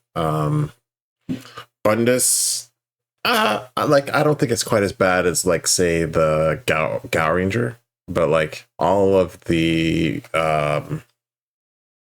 what are they? The Raiders seem like they pull powers out of nowhere. Like I'm surprised any of the cleaners are still alive because they seem to be way OP. And then Bundus. Well, I guess we never did see him fight. But it just seems like he's way powerful than everybody else, and they can't get to what they need to do. But some of that could just be strategy. Like he's got the strategy behind it, and they don't know the trick to his arms. So, but I did like that. Yeah, I liked. I don't think it was really like Goku. Like I think they explained what he was doing with his powers, Rudo. So I wasn't too. I didn't think that was like the shonen. Oh, I'm just more powerful. I think they did a good job explaining, or I think Engine did a good job explaining, like, okay, yeah, you remember how he could activate like 3 items? Well, in this moment, I think he's figured out that he could put all of that energy into one and then just supercharge that one. But like that's basically him going, it's this and then nothing else. So we'll see what happens. Like I think that was pretty cool. And I was watching it with the gun upgraded, and then I was like, why does it say EX and why is it upside down? And then when he's explaining, it was like, oh, ×3. Like, okay. Like that was pretty cool. So I like that whole thing. Yeah, ×3. I was like, what's it? Why are they showing me? Like, I was like, yeah, that makes sense. That makes sense. Yeah, everything was starting to make sense. So I like how they kind of explained what was going on and how Rudo is kind of figuring out his powers, and then how Engine's just like, okay, I see. Like Engine seems to be quick on the uptake. Yeah. I don't know. I was expecting a little bit more out of Engine versus Bundus, but who knows? Right. Yeah, I mean, out of all of the fights, I always expect more from Engine, but he never really actually fights. Yeah, he hasn't done too much yet, so I don't know. I don't know if I'm like mad or if I'm just like, like, I don't know. He just never fights, but somehow it works. Yeah. So we'll see. Yeah, so we really don't know what Engine does yet, I don't think. He did grow his umbrella and then drilled through the hole, and I guess he's done that a couple times. So I don't know. Maybe he's just a really good driller. I don't know. Yeah. But I liked the episode. It was good. Yeah. One thing I did forget to mention was that Typhoon had mentioned that they have trainee raiders. So Bundus is a trainee and he's like learning, and so is Nordi. Yeah. Yeah. Yeah. Or they're So they newbies. have the newbies, yeah. Yeah. So there is that part, but I don't know. I like the action. I thought it was cool to see that Bundus had different arms that kind of like symbolized the different stages of his life that he was at when he received the arm. It was cool. I mean, came out of nowhere, yes, for sure, but that's cool. It gives him a little bit of backstory and like kind of just shows you a little bit about his character in the description of the arms. So it's like, I get it. You're seasoned. Okay. Yeah. So yeah. Um, but no, that's pretty much it. Yeah. I do like the banter between Engine and Ryu. I thought that was cute because Yeah. she was going. She made it a point to say like, oh well, Engine knows about this, and you know he told me not to kill anybody. And then like as soon as he sees her, of course he would know she braided her hair, and it's like, ah, She's like, I didn't because do you're it. I right. didn't do it. I didn't do it. Like, Yeah, I didn't do it. cheeky. And she just dropped Zonko, like she drops him on the ground. I was just like, yo. My guy Zonko is going through it, man. He is going through it. Yeah. Oh, but all right, that is episode 21. Excuse me. We're gonna head into episode 22, the power of protection. All right, so we open up on this episode with Nord pretty much going all out, and she's stunning everybody with her electricity hair power thing. And so like they're stuck in place, they can't really move too much. Um, and like with all of that, like she's starting to catch on fire because of all of the electricity. Like her hair can't take it too much, or else it's gonna get destroyed. But at this point, she's like, I'm going all out. I have to pretty much destroy whatever I'm attached to, as per the teaching of Typhoon. And um I think everybody's trying to like move or do something, but nobody can move. But Rudo apparently is just crawling on the ground and leaving a trail of dirt behind him. And then she sees that, and I think she's like kind of surges her power, but it's a little bit too much. And she ends up like blasting a hole in the side of the trash beast, which in turn creates some type of like pressurized air correction type of thing. How why this happens, I don't know, but it does. They're not in space, but apparently there's like a vacuum, so it's Science, sucking every buddy. all the I'm sorry. It's science. huh. Bernoulli effect. Yeah, but the air pressure should be the same. No. Yeah. No, it's physics, bruh. Who needs science and physics in anime? All I'm saying, who need? Nah, it was great though. It was great though. I still don't understand the world because like once she gets out there into the outside into the unknown, because she gets sucked in through the hole she blasted in the wall. Um, she's out there. She's in the in between. She's in the border. The borderlands, the border. The border, and I call it the space between. But she's out there, and it's weird because she's like in a little band or belt of light. And then above there are white clouds, and below there are dark clouds. The dark clouds are obviously the ground, the white clouds are obviously above. And then there's just like peace in between. And she's like, wow, this is so beautiful. I have to tell Typhoon and let him know. And then she literally turns her head to the left and she's like, oh snap, what is that? And she sees some giant creature with his arms crossed, just kind of in the clouds or just into space, like a body extending way below, body extending way above. And then for whatever reason, like the screen goes dim, kind of monotone. You see the watcher symbol, the watchman symbol, and then she's like, she's like, no, the in between isn't a place that like separates you from the things you care about. It just sucks it in and destroys it or something like that. And then she's like, this thing is the watchman. Well, I don't know if she finishes her sentence, but you can tell she's saying it's the watchman, and then she kind of disappears. And then we're back inside of the trash beast where everybody's trying to hold on for dear life. And for some reason they do. But they're about to lose their grip when Gita just stands up and just walking like nothing's going on. She grabs Zonka. She's like, "Yo, what's up, y'all? I bonked my head a little too hard, so I had to take a nap, and now I'm back." And then they're like, "Yo, Gita, you should be holding on to something." And then bro is like, "Oh snap! How could I forget?" Yes, bro. How could you forget what Gita's powers are? But bro is like, "Yo, Gita doesn't have to worry about that because of her vital instrument." And then she's like, "Oh yeah, let me do that thing. How strong should it be?" And then bro's like, "No more than 3." And then she jumps 3 times and she does her vital instrument thing and she turns into a giant freaking kaiju. And I said, "Whoa!" I was like, "It's kind of cute." And then it was great. It was great. And then she pretty much just backs into the hole and then like blocks it off, and everybody's good. Everybody's good to go. Problem solved. I was like, "Well, dang, that was cool." But with that, Engine Ryu and Road, Engine Ryu and Rudo, Engine Rio and Rudo, yo, these names are insane. Engine Rio and Rudo decide to go ahead and attack the Trash Beast's heart. They attack it. Rudo pulls out the vital instrument. It crumbles. I think right before they go to attack it, Typhoon is saying, "Oh, like, oh no, Bundus asks Typhoon because they're on the ground, and then Bundus asks Typhoon. He's like, 'Yo, how did you know the Trash Beast was going to survive going through the border?' And Typhoon is like, 'Because it had the power of protection.'" For whatever reason, they just love saying the title of the episode inside of the episode. So I just feel like it's cool to just mention it when they do say it. So there you go, roll credits or whatever. So yeah, Rudo grabs the vital instrument out of the cord, crumbles in his hand. He's like, "What?" And then the entire trash piece crumbles, and then Engine's like, "I forgot that it crumbles after we break the heart." And then everybody's falling and free falling through the sky, and they're falling down to their deaths to the ground.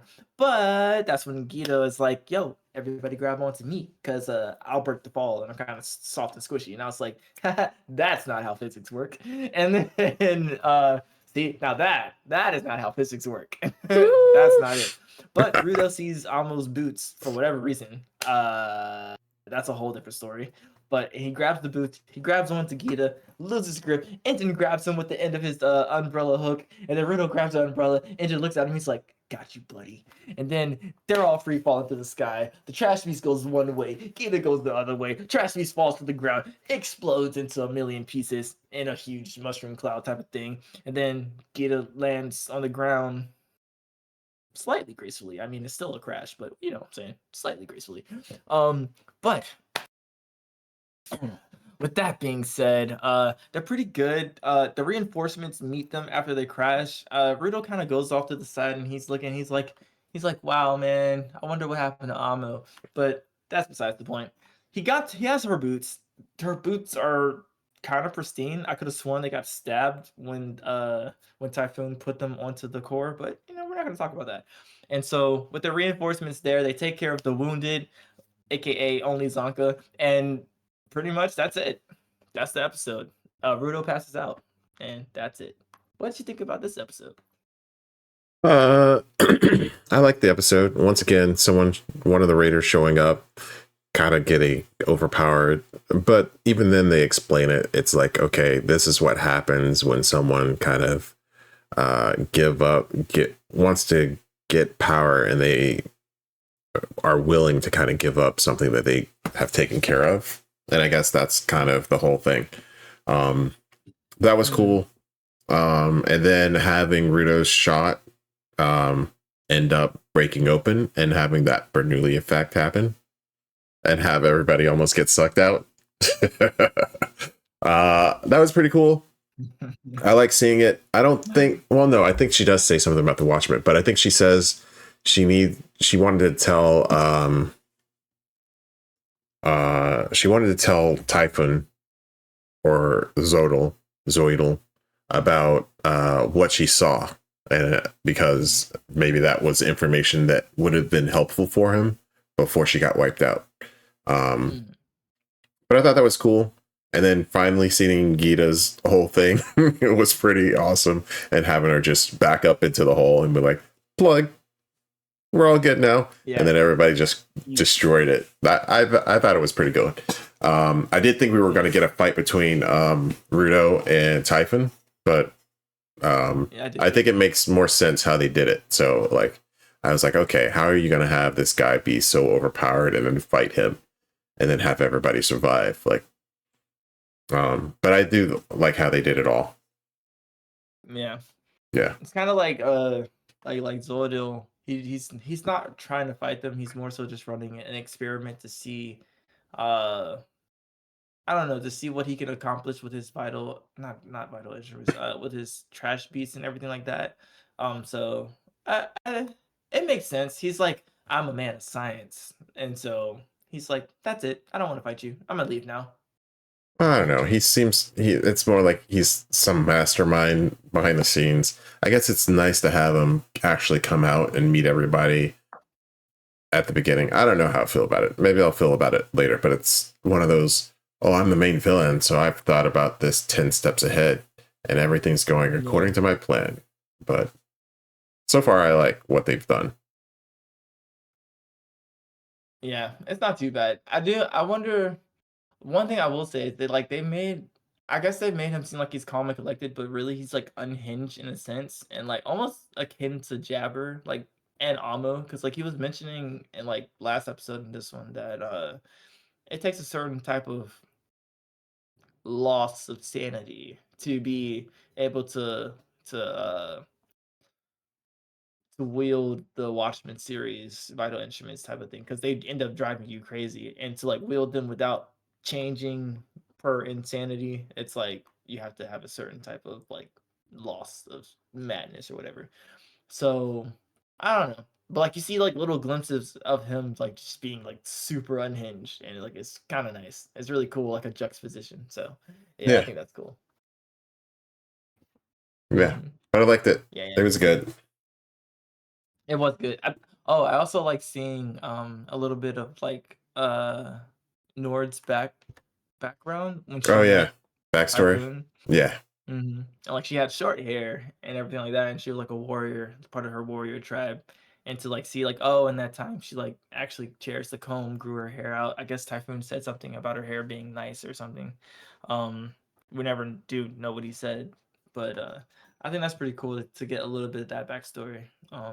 Yeah, yeah. Anything else to add to this one? Nope. I think that's it for that episode. Let's keep it moving. All right. Episode 23. The man who will be stronger. Stronger. With this one, honestly, I think it does. I think this one picks up right where Rudo passes out, but then he gets up, and then everybody's like kind of like hoorahing it up. They're like, "Oh, is everybody okay?" No, Zonka's the only one who's hurt. Everybody else is fine. Can we get out of here? They get out of there. They go back to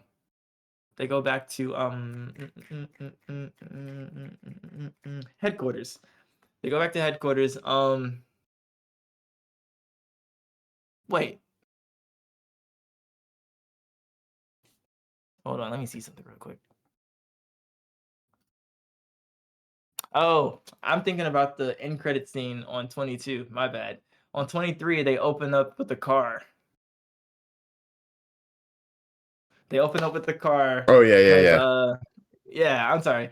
The part that I just said was the end credit scene for 22, and I don't really add those into my notes per se. So I was like, wait, where did I get this from? Because this was definitely in the show, but this was not how it started. Yeah. My bad. Oh, it is how it started, and then they play the opening credits, and then they come back. Oh, man, I should really put the opening credits in here. Anyways, my bad. Sorry, guys. Happens. But anyways, after the opening credits, we come back. They're in the car driving on the road. There's some random person behind the corner, and then as the car comes closer, they jump out into the street like ah, and then the car like does like a little drifty thing and stops on its side, and the person jumps back and it's like oh my arm, my leg, my back, my neck, my arm, my back and my leg. And so, and then like the windows come down on the car, and all you see is Zanko, Rudo, and two other people, and they're in the car with their shades on, just bumping the music. And then the person's like, "Are you gonna pay up?" And they're like, "Yo, we know a good doctor in the city. We'll put you on free of charge. Have a good life." And then they just peel off. And then like they're in the car, dude's yelling. He's like, "Yo, you should really learn how to drive," and everything like that. And then Rudo's like, "Yo, what's the point of the sunglasses again?" Nobody's answering his question. He asks like 3 times, and nobody answers the question. They just continue their conversation. Um, but they get back to HQ, and pretty much they made a trip out to get flowers for Zonka because Rudo wanted to get flowers since Zonka's the only one who got hurt, and he's the only one in the infirmary. Um, and so, but this is a custom that comes from the sphere, and Rudo is kind of torn because he's like, I don't really want to be pushing spherite customs onto, surface dwellers. But then they also Engine is giving Rudo some words. He's like, yo, Zonka's a tough guy. He comes from like the bottom of the bottom. Pretty much the flashback that we saw. This is where Rudo learns about the flashback we saw. Oh, well, not all of it, just that he's tough and he comes from the bottom and he's stronger. So they open up the door to Zonka's room, and all you see is Zonka just sitting in his bed with his vital instrument, and he's just looking all serious, and it's just like quiet, and they're just like, and then they close the door, and then they come back, and then pretty much after that, they turn around, and that's where I forget the guy's name, but he pretty much comes in with the spellcaster. He comes in with the spellcaster. What is her name? Remlin. He comes in with spellcaster Remlin, and he's like, "Yup, she has something to say about her spells." And then they all go into the room because she has to say this to Zanka, and they're like, "Yo, what's going on?" And pretty much, Gremlin wants to apologize to Zanka because she gave him a weird spell before going into their fight when they were going to try to save Amo. Because remember, they went to Amo and they did go to the spellcaster to get their little power ups for damage and whatnot, but they never made it back. So this is all happening from that trip. And so she's like, "Yeah, sorry. I gave everybody the same spell." And they're like, "Yeah, it worked on us. Like, we're great. We're fine." She's like, "Really? It worked?" And then the dude's like, "Bro, come on, Zonka." And then she's like, "Right." And so basically she's like, "Yeah, I just thought it would be funny or cool to like give you something else because I had this crazy idea." And so she was like, "Just kind of like do this." And then like Zonka does, like he like flexes the same way she did. And his arm just like blows up to like a giant muscular arm, and then it just deflates with steam, and that's it. And then she's like, "Yeah, I'm really so sorry about that." And then everybody's all serious, and then Zonka just busts out laughing. And then she's like, "Oh, you're laughing. Why are you laughing?" He's like, "Yo, it's all cool, bro. I lost because I lost." It's like, "Not because of something you did." And he was like, "You're cool." So with that, uh pretty much Zonka blames himself for not being strong enough and vows to get stronger. And then with that, we see yet again like Zonka's resolve kind of like subtly come to life here. Like I think throughout all of season one, we've seen Zonka kind of defeat him, like be kind of defeatist, but also at the same time be like very much resilient. In the fact that like he's like, "Oh, here's something that I'm going to struggle to overcome, and yet I'm going to overcome it, or I'm going to give it my best." And it's like it's really cool to see him like just like to see his resolve to get better and like his resiliency throughout all of it. So it's just like subtle things like that, like when you listen to him talk, even learning his backstory. So it's really cool to see like the subtleties in the character development as well as the stuff that's in your face. So with that, we cut to Typhoon declaring that the experiment was successful to Bundes and Manhole Lady. And he pretty much promotes Buntus to be an official ranger status and tasks him with finding the cleaner or the giver who makes the chokers that the cleaners wear, because he wants the communication devices. And then we get quick scenes of like different factions on the ground, um, as Typhoon is speaking and talking and saying all of this stuff. And I don't know, it just has me excited for the world building and just everything that's coming afterwards. What are your thoughts about this episode? I liked the episode. I liked Rudo. I like what they've done with Rudo kind of coming into his whole vibe, trying to get closer to everybody. I do like how they've done Zanka so far, I guess this season. Because they show him capable of fighting, and then they show him kind of like, and then Engine describes it as like, yeah, he had to claw his way back up from from being defeated or being at the bottom. And this is as far as he's gotten. So he's got enough willpower where this isn't going to break him. He's going to try to become more powerful. And then I think he also mentions the whole evolving thing, kind of shadowing what Typhon said before. So I did like that. I did like Rudo talking about how he didn't want to have the customs come over to everything.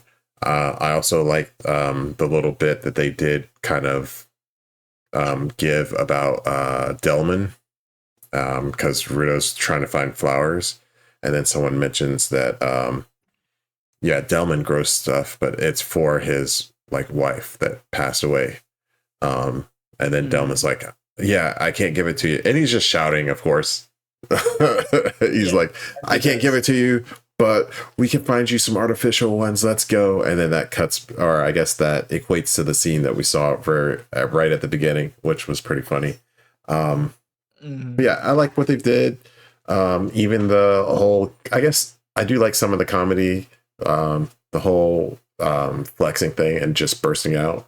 That was pretty good. That got me. And then everything, I thought it was a pretty good episode, even without the action. So this one was pretty good. Yeah, I liked it too. I will say I agree, and I also, in addition, I like when Rudo is in the room with him, just him and Zonka, and like Engin's outside. But like Rudo's like, oh, he's just kind of like staring at Zonka, and Zonka's like talking and everything like that. He's like, you're pitying me, but like Rudo's like, nah, man, like you've been like you're really like pushing through, and he's like, I can actually learn from you, like I can really learn from you on how to get stronger and like to keep going. And then he tries to smile again. And then Sokka's like, yo, what are you looking down on me? And like, yeah, it's just I don't know. It's just great. And then like outside I forget his name, but the random cleaner that's like all artistic and everything like Oh that, the yeah. artful one that creates all Yeah. the outfits and whatnot. He like looks at Engine, he's like, what does he say? Like friends for life or something, like, or brothers or best friends or something like that. Besties. He said something like that. But and they just look at each other like bonding, like I don't know. Yeah. But it's just funny to see that carry over from like when they literally first met. It's just like yeah, it's all starting to make sense. That episode where they first met was still kind of iffy, but it's like the tie-ins are kind of it. The tie-ins make it worth it, even though it's cringy a little bit. Yeah. Yeah, but yeah, okay. But I thought this was good. I thought this was a good episode too. So with that, we're gonna go on to the last episode, which is episode 24, Field Trip. So this one picks up literally right where the last one left off, with Bruto kind of walking down the hall, and Zonka comes in behind him. I think I missed last episode talking about it. Engine kind of comes back into the room, and they're just talking. Um, And then Engine falls asleep on the bed, which causes Zonka to leave the room because Zonka's like, yeah, I want to be in my room, but it's kind of weird when somebody's sleeping next to me. That's it. And so like he comes after Rudo and he kind of like talks to him and he's just like, yo, um, I know you have revenge on your heart. That's what he was saying. He was talking to Engine beforehand about how Rudo, has vengeance. Like he wants to execute his vengeance, but like he was like he wants to happily do it with the cleaners and everything like that. And they're like, yeah, he's pretty like stuck on the vengeance thing. And so Zonko wants to take this time to talk to him and be like, yeah, I know you have vengeance on your mind and everything like that. But it's like pretty much there's more to it.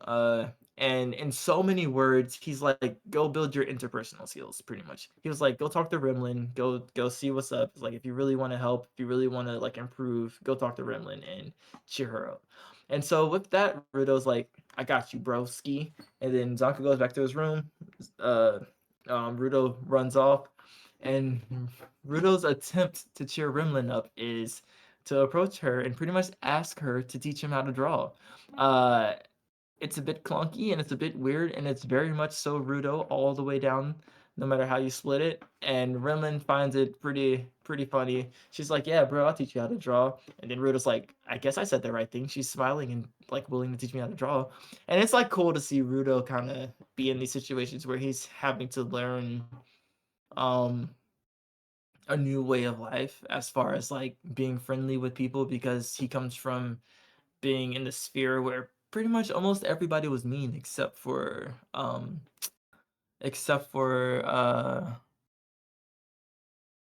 oh shoot, what's his name? I just said it Regato? like 5 minutes ago. Yeah, forgot to. Yeah, except for him, and then also that one girl who, Oh. forget that girl, man. Yeah, exactly. The one who hasn't been mentioned since, yeah, until she decided to turn on my Recto. guy. Yeah, Chiwa. Chiwa-chan. her. Ugh. Kiwa, yeah. Besides them, they were the pretty much the only ones who were nice to him until Chiba decided to turn rogue and leave our guy high and dry. But he's learning how to accept the kindness that's coming his way and to be a part of like that band of like family, friends, whatever you want to call it, teammates. And it's really nice to see that kind of growth slowly happen. Like it's not happening overnight, and it's really nice that is slow. So anyways, I digress. Uh with that, she's teaching Rudo how to draw. The leader of the cleaners kind of comes in to the room where Rudo, Rimlin, Deer, and Guta are drawing illustrations, pictures, and then we have not Zaka. Then we have Bro, Engine, and the guy who came with Rimlin. I forget his name. I have it written down. I don't remember what it was. Actually, I don't have it written down. But anyways, they're playing cards. But the leader of the cleaners comes in and he's like, "Yo, what are you guys doing?" And they're like, "We're drawing pictures."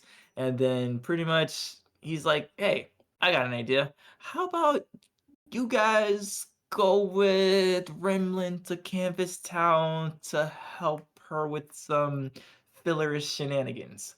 And the mission that he sends them on is to help Remlin draw her addition to the spellcaster's mural in Canvas Town, which is a tradition where they add like their own personal touches to the mural. Um, so with this, they go out on the mission and they leave. This is where we kind of cut to Corvus, who is the leader of the cleaners, who is like expecting some high-end classy guests, whatever. So he meets with, I don't know how to pronounce this, Nijiki, who is of the Red Guards. She's like the commander or something like that. And he finds out that the Red Guard want Rudo because like they come in, they're like, "Oh, well, you guys just had this mission. It kind of hurt a couple people, probably killed some people, and everything like that." And then Corvus is like, "Yeah, but you guys have never like come out here to like actually say something within 4 days, like within like months of even like missed paperwork or anything like this, let alone 4 days after just an event happens." And he's like, "What are you guys really out here for?" They're like, "Yeah, we want the spherite." And so and this is why we learned this is why he sent off Rudo to go to Campus Town. So uh the mural Rimlin is adding is on the ceiling entrance of the tunnel coming into Canvas Town. Um, and when they get to the Canvas Town, we find out that Engine and Bro are tailing them, keeping an eye on them, even though Rudo is supposed to be the one that's protecting them. We also find out that Few, who got left on the trash beast by there's so many names. It's just so many names going on in these. Who got left on the trash beast by Typhoon, and I guess he has split personality disorder, kind of like Gollum and Smeagol in Lord of the Rings, I guess. And he has like a doll that kind of embodies the other personality. I don't know. Hopefully that gets explained later because they definitely didn't do that. But but, but he's there too. He's like, "Yo, I want to have like Engine pretty much boss me around because I love taking orders." And I was like, "Well, at least he knows what he likes." And then it's just like it's like this really felt like a really big filler episode. and then it turns out that it's not a filler episode because then we get like a bunch of we get like more lore on the Red Guard and like what they want. And then we also learn that the Watchmen series logo is on the ceiling with the spellcasters murals. And then you're like, what is happening? And then that's when Renlin tells Rudo about the Undertaker, because like once she notices, she's like, yo, why do your gloves have the same logo as the Undertaker? And we learned that the Undertaker is named Canis Sherbrick. And then she's like, yeah, he was like friends with like I think the first spellcaster. Like I was trying to actually catch this lore. I like rewound it like 3 times to see if like she explained it. She didn't. She just said like they just knew each other. And she didn't say whether or not actually she didn't say whether he was the first spellcaster or like what the significance was. She just said he was the Undertaker, and I was like, okay, cool. Bet. Say less. But then Rudo was like, yo, my full name is Rudo Sherbrick. And I was like, huh? Because that's tea and we need to spill that. But yeah, but that's pretty much where the episode leaves off. And I did so normally I don't put the end credit scene in here, but I did for this one because I'm not sure if this is the end of the season, but it feels like it's the end of the season, so I put it in here. And it's Amo chained up in I guess prison, and there's a mysterious stranger that smirks at her through the bars after she says Rudo. She's like Rudo, and then he's like that's it. What you think about this episode? So they lost me in the first half, but it really paid off by the end. Like, because they got into that goofy thing that really doesn't hit with me in the first half with everybody going on their field trip. I did like Rudo kind of taking the initiative and trying to cheer up. What's it? Renlin? Yeah. Mm-hmm. And then Zanka coming out and being like, hey, I know you want to help Amo, and if you want to do that, then you need to you can practice with her. And then like Zanka trying to kind of be that mentor or the teacher for Rudo. So I liked all of that stuff. Him cheering her up, and then that whole thing about them going to buy the paint. That's the only section that was kind of iffy. It was funny for a little bit, and then it kind of gets weird. I don't think it was as bad as some of the other sections, like earlier in the season, but it kind of wore on me a little bit. Boo is pretty hilarious. I can't wait to see what happens with that dude. And then everything that happens right in that last like third to a quarter of the episode is just like bomb after bomb after bomb after bomb, and you're like, oh, okay. So obviously somebody knows about whoever created that Watchman, and I guess it's what's his face Sherbrick, and then Rudo just being like, oh yeah, my full name is Rudo Sherbrick, and it's like, okay. And then she's like, yeah, that symbol is from the Undertaker, and he was the best friends with the first spellcaster of the city. And and then these are the 4 emblems of the people that were best friends with the first spellcaster. And you're like, okay, I guess those are gonna come up soon, right? I guess there's other series. So it's like, okay, well, I like what you're doing. Keep it going. So I like them doing that lore dump right at the end. It's like I like how they did it, because it's like, hey, here's some more info and you're not even expecting, and we're just gonna get you kind of enticed for the next season. Like go write your TV sponsors, right? Everybody, tell them to send us some money so we can get you the second season, because we got the goods coming. So I was in for it. Yeah, same. I was locked in. I like I feel like they did like a little pump fake thing or like a little tease, like, oh, it's just a filler episode. And I was like, okay. Oh, we can watch it. And then I was like, it's kind of weird to put this at the end of the season. And then like when they started doing like the lore drop, I said, cheeky, you're funny. But yeah, I enjoyed it too. And then introducing the Hell's Guard and everybody else, it's like, okay, there's way too many powerful people here. What's going Yeah. on? And then how they're like, yeah. So we already know the cleaners aren't good at fighting people, and they're like, yeah. But these Hell's Guard are actually good at fighting people. So it's like, okay, Yeah. who's about to, there's too many factions here. What's going to go on? What's going down? Yeah. I'm excited, bro. I'm like, let's go. It's gonna be so good. Like, I just like wonder what the dynamic's gonna be like when Rudo, like, if Rudo even meets the Hell's Guard, how that's gonna go. Are they gonna be friendly? Is that gonna create tension because like Rudo and the Hell's Guard are friendly, and then the cleaners are like, "Yo, don't trust them." But then he's like, "But." It's like I wonder how it's gonna go, or are they just gonna be like at ends the whole time, and then Rudo's just gonna team up with the cleaners to try to like take over the Hell's Guard, or like if the Raiders gonna show up, then the Hell's Guard and Raiders team, like it's just like it goes everywhere. Like it could go anyway, either way.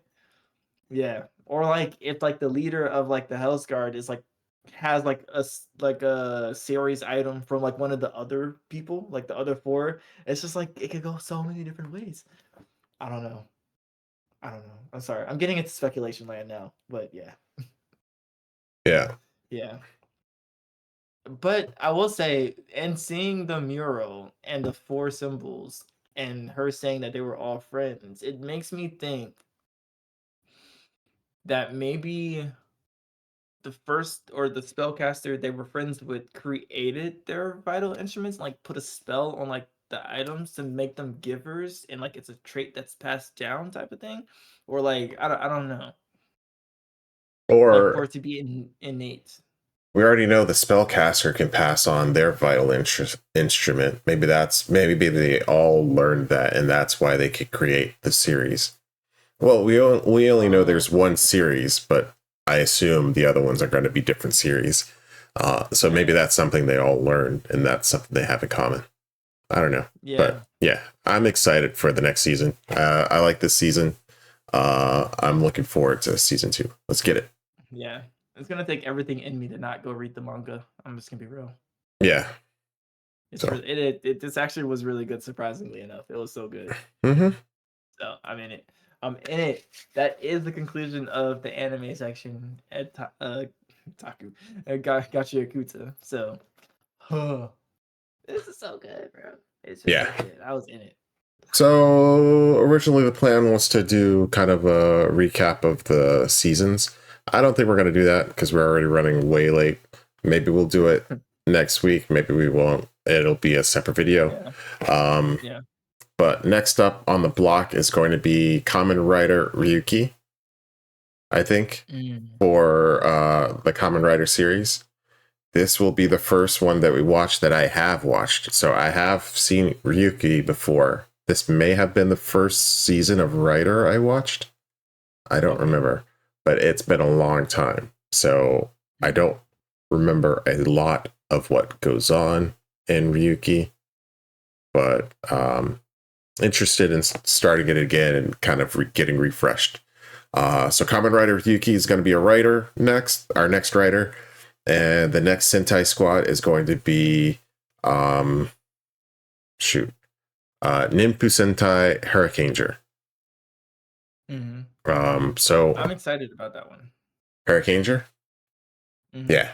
I think because that's the equivalent to I think the Ninja Storm for But American. that would make sense. So, So, yeah. and that one was, if I remember correctly, that one was pretty decent. So I'm Okay. excited to see how this goes. Yeah. Yeah. We still haven't hit a Mhm. Sentai squad that I've seen before, but I'm ready to watch it. So we'll see. It can't be worse than Yeah. Gal Ranger. Yeah.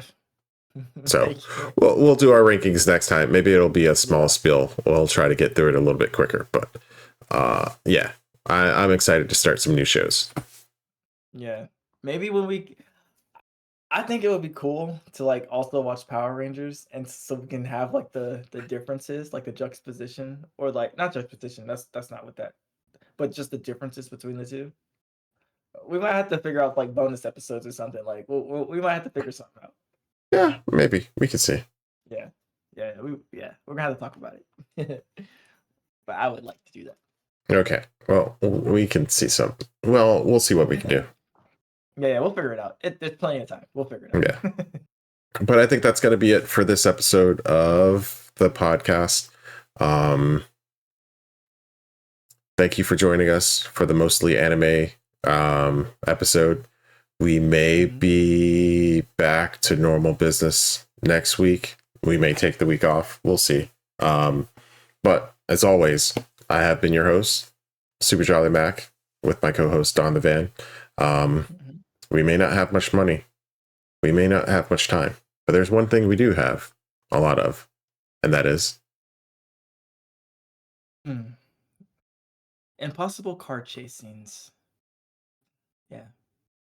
Inside of Trash Beast. Oh, I had a good one, but that's probably going to be for next episode. Really? Peace. I gotta hear it.